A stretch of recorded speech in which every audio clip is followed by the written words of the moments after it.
l'Afrique à l'Océanie, de l'Asie jusqu'en Amérique en passant par l'Europe, aucun pays, aucune société n'a connu de développement économique et social durable pendant les 2 siècles précédents sans contrôler la fécondité et la croissance de sa population.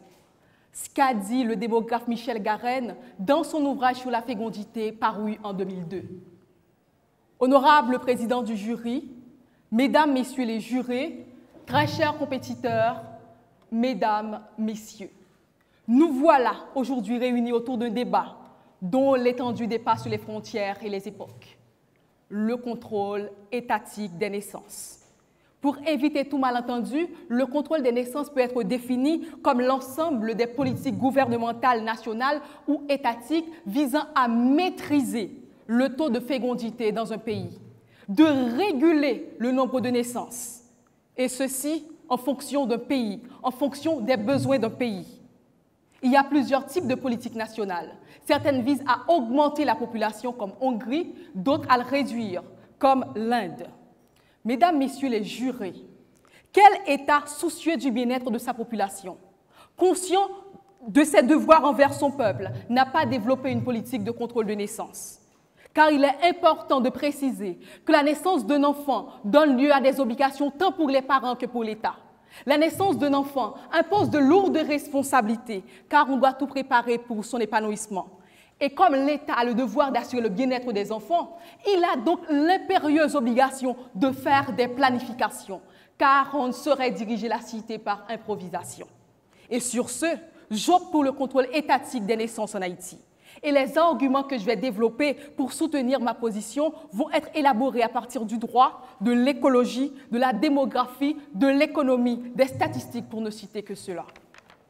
Mesdames, messieurs les jurés, nous avons une superficie de 27 500 km² et dans cet espace doit cohabiter l'homme, les animaux et les végétaux. Nous avons une population de près de 11 millions d'habitants, selon l'Institut haïtien de statistique et d'informatique, qui ne cesse d'augmenter. Pour assurer l'équilibre, il est d'une nécessité que l'État haïtien puisse contrôler les naissances afin que l'augmentation de la population n'aille pas plus vite que l'accroissement des ressources disponibles et surtout pour protéger l'environnement. L'augmentation de la population haïtienne sans le contrôle de l'État haïtien a déjà des conséquences désastreuses, comme la multiplication anarchique des constructions, le problème d'assainissement et sanitaire, le déboisement, la disparition de la couverture végétale haïtienne, l'épuisement de nos ressources, absence de croissance économique et de misère.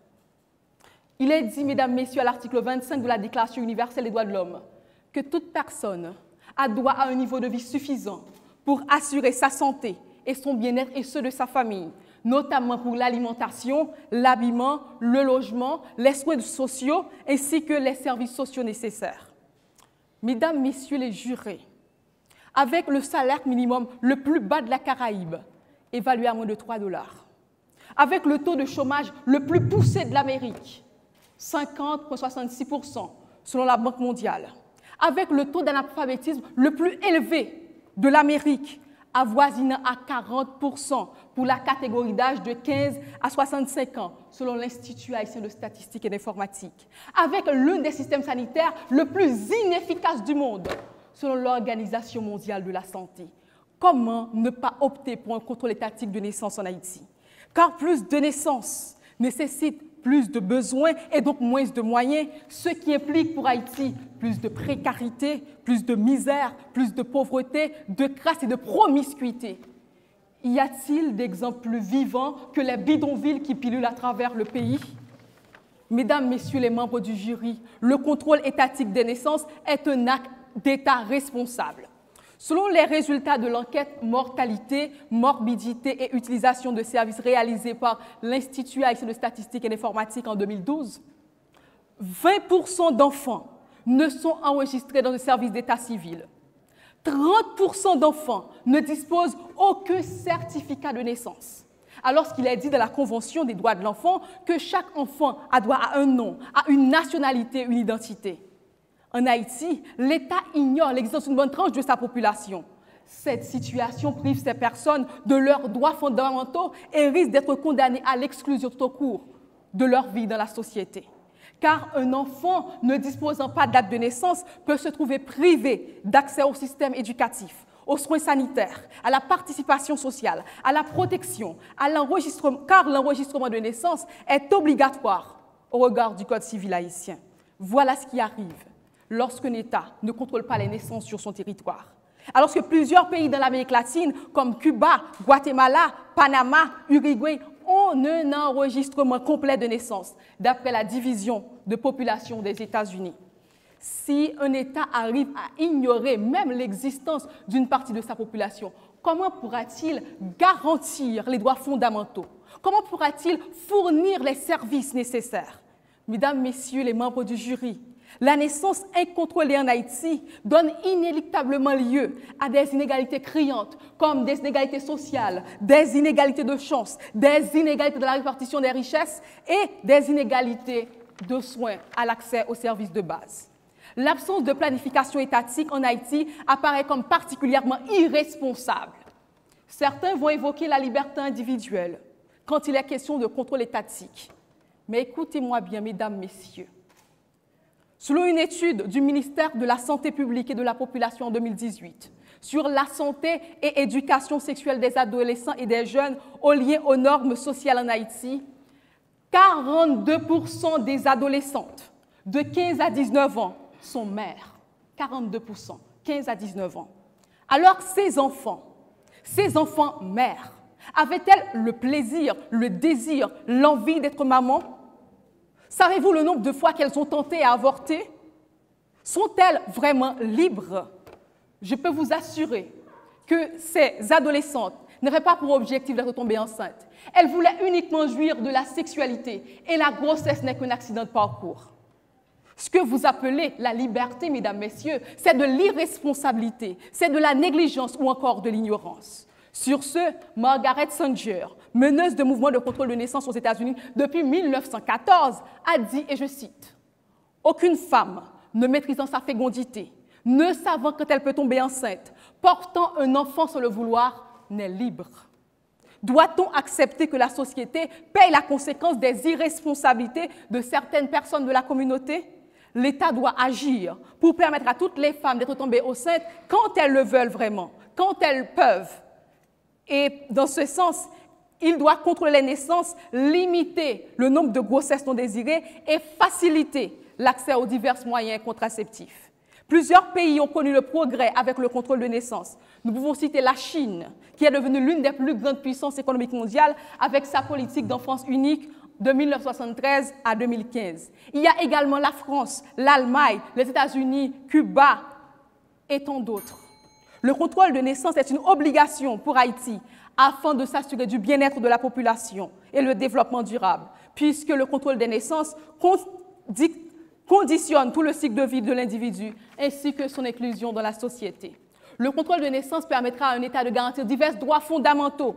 Il garantit dans la Déclaration universelle des droits de l'homme le droit à l'égalité et à la sûreté de personne, garanti à l'article 3, le droit à la nationalité, garanti à l'article 15, le droit à un travail, garanti à l'article 23, le droit à l'éducation, garanti à l'article 26. Également, l'article 6 stipulant que chaque personne a droit à la reconnaissance en tout lieu de sa personnalité juridique.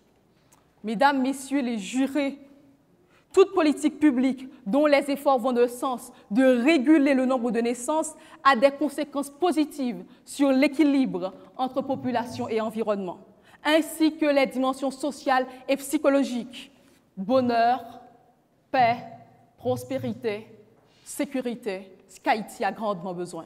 Merci.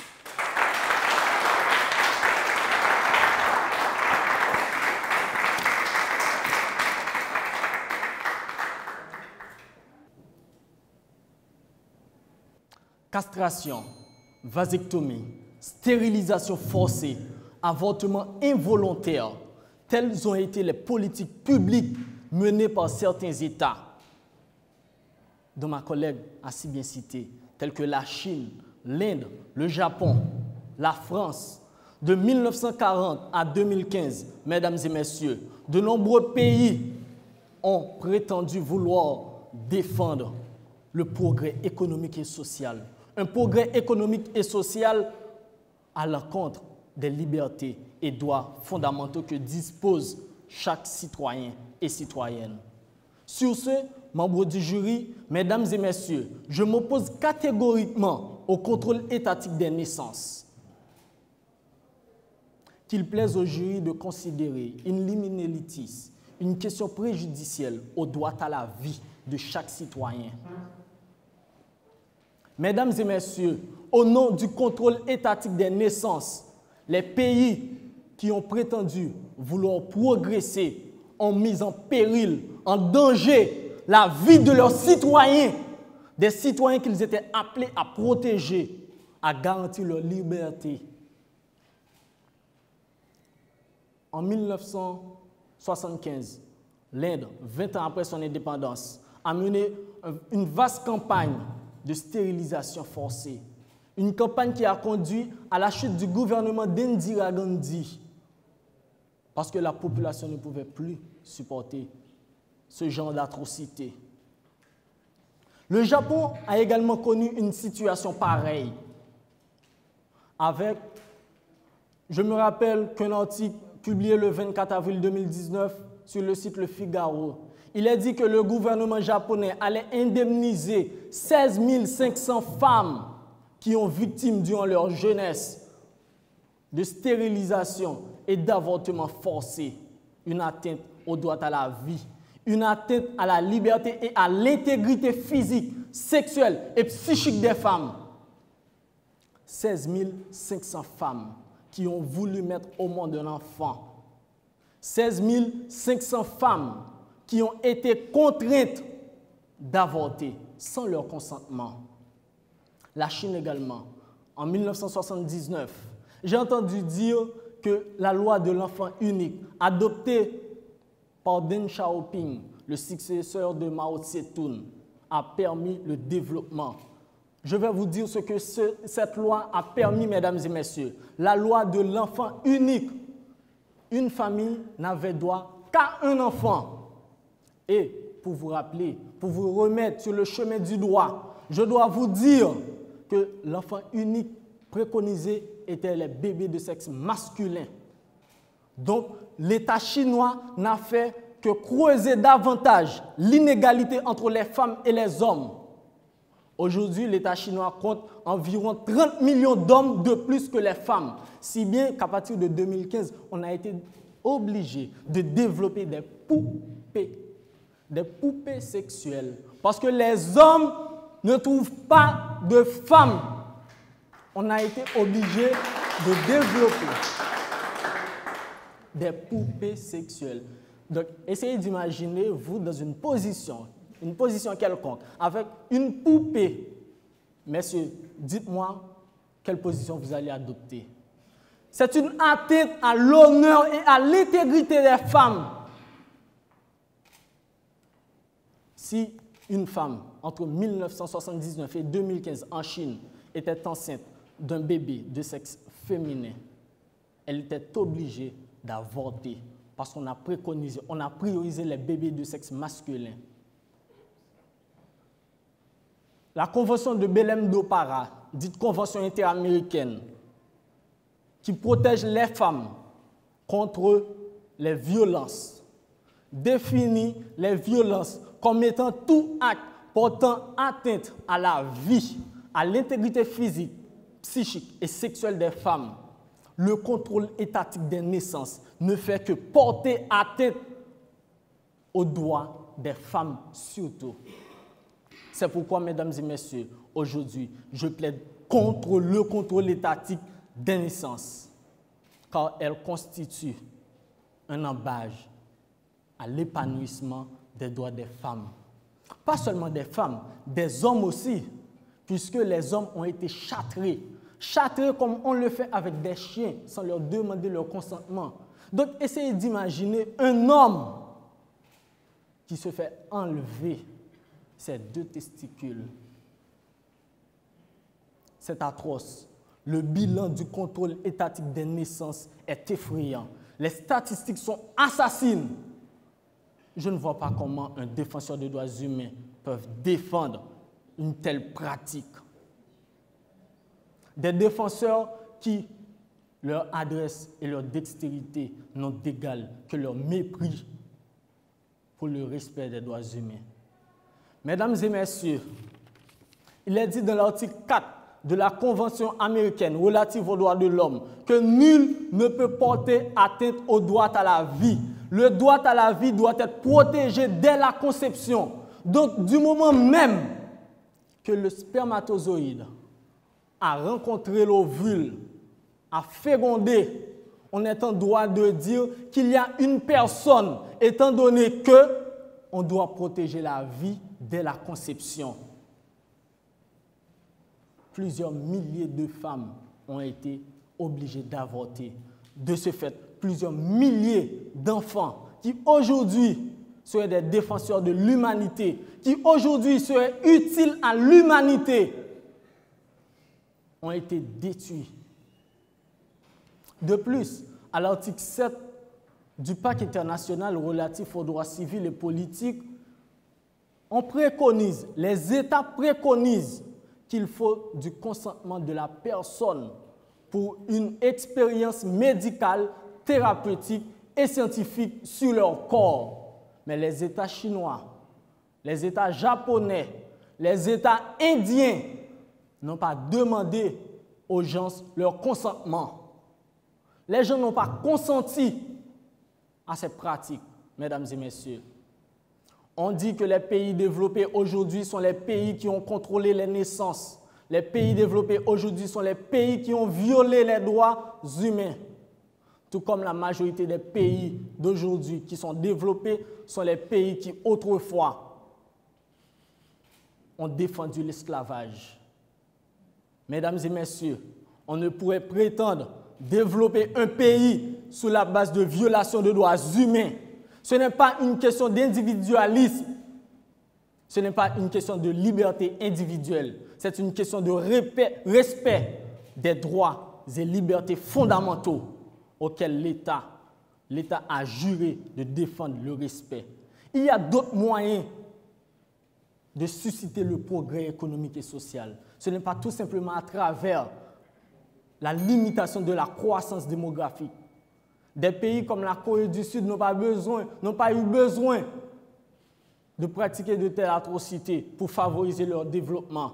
À travers l'éducation, les femmes, les familles, les ménages ont compris la nécessité de mettre au monde un nombre d'enfants. On peut réglementer la question sans pour autant porter atteinte aux libertés individuelles, car les mesures préconisées jusqu'ici ont été, sont et, je ne suppose, seront probablement des mesures attentatoires aux libertés individuelles. C'est pourquoi ce matin, je vous appelle tous à vous unir afin de provoquer la justice. La justice en faveur de ces enfants qui n'ont jamais eu l'occasion de voir le bourreau de leur mère et de leur père. La justice en faveur de ces femmes qui ont vu leurs droits bafoués par l'État, par des autorités étatiques. L'État, mesdames et messieurs, qui est le Léviathan qui doit assurer l'ordre, a créé le désordre, a créé le déséquilibre social. Aujourd'hui, femmes de cette assemblée, vous êtes appelées à faire valoir vos droits. Vous êtes appelées à dire non au contrôle étatique des naissances, car vous êtes les premières à être victimes. Dites-moi si le progrès économique, si le développement doit baser sur l'élimination de vies d'enfants, sur l'élimination de vies de femmes et d'hommes, alors je cesserai de plaider contre le contrôle étatique des naissances. Merci.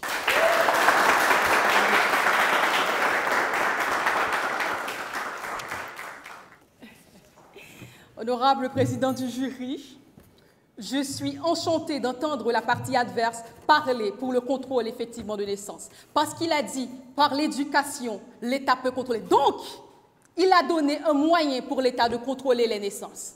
Il a parlé également du droit le droit à la vie. Maintenant, avec les avancées scientifiques, parler de châterer, de crimes, d'atrocités, ça ne vaut pas la peine.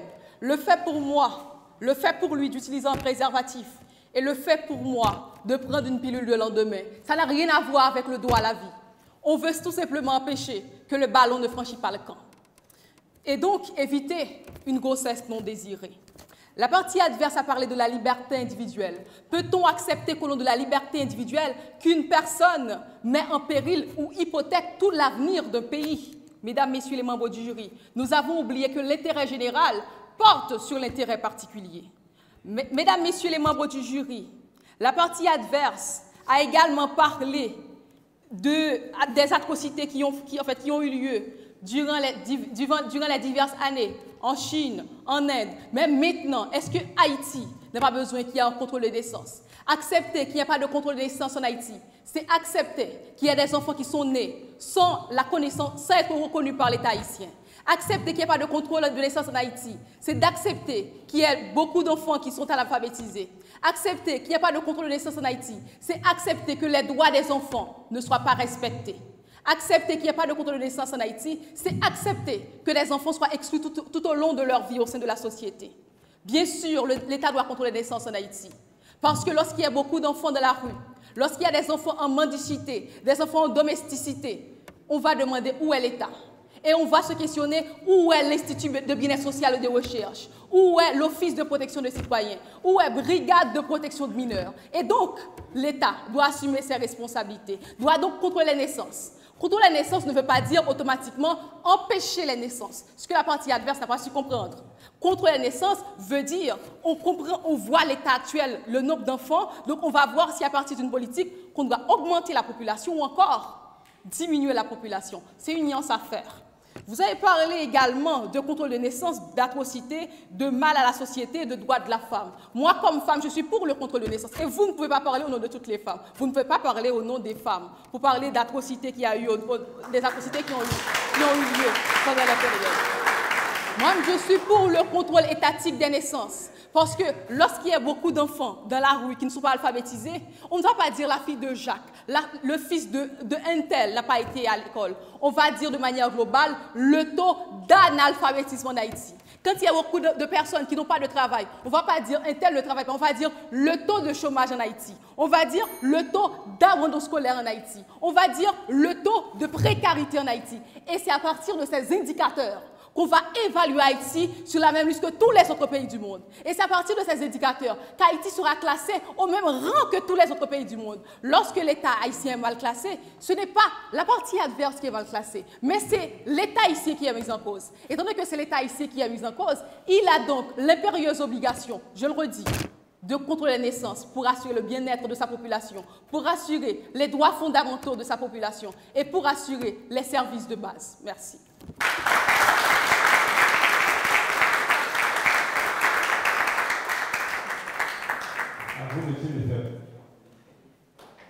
Merci pour l'introduction. En réalité, le contrôle étatique des naissances se base sur deux théories, la théorie malthusienne et la théorie populationniste. De ce fait, je suis à même de dire que le progrès économique ne se base pas réellement sur une croissance ou une réduction de la démographie. La réduction peut certes contribuer au progrès, tout comme la croissance peut contribuer au progrès. C'est pourquoi je ne vois pas comment un État peut prétendre développer son pays à travers des politiques portant atteinte aux droits des individus.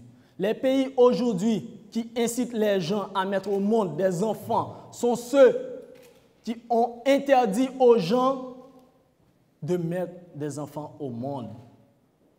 Cette année, certains doctrinaux plaident en faveur de sanctions contre les familles qui ont moins de 2 enfants en Chine parce qu'ils ont réalisé qu'ils ont commis des torts, qu'ils ont erré. La France également incite les gens à mettre au monde des enfants. On vous paie pour enfanter aujourd'hui. Donc, que voulons-nous dire? À un certain moment, on interdit, à un autre moment, on incite. C'est un galimatias. En réalité, contrôler les naissances en Haïti, On n'a pas besoin réellement d'un État pour réprimer les gens. Je le redis encore, l'éducation est suffisante. L'éducation à elle seule peut permettre le développement. L'État a la responsabilité de créer les conditions adéquates pour la survie de la population. L'État a l'obligation de mettre sur pied des écoles, de bâtir des hôpitaux, de garantir les droits économiques, civils, politiques et sociaux des individus. Ce n'est pas parce que des femmes ont mis au monde des enfants qu'Haïti est aussi pauvre.